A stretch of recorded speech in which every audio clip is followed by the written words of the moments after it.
Hi there, it's Dinchi and I'm here back with another quick tutorial. So you're working on some stuff in After Effects and eventually what's going to happen is you're accidentally going to dislodge the toolbar.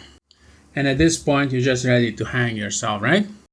Because nothing you do to the toolbar will get it back to its original position, right? You're trying to put it here, you're trying to do some stuff, right?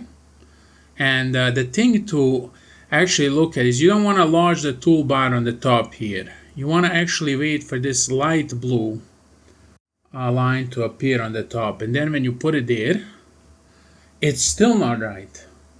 Now you're really ready to hang yourself. What you need to do is you need to take it by this tools icon here and then put it up, and then it goes back to its original position and it messes up the rest of the stuff, but you can easily correct it. Thank you for watching, and I'll see you again next time.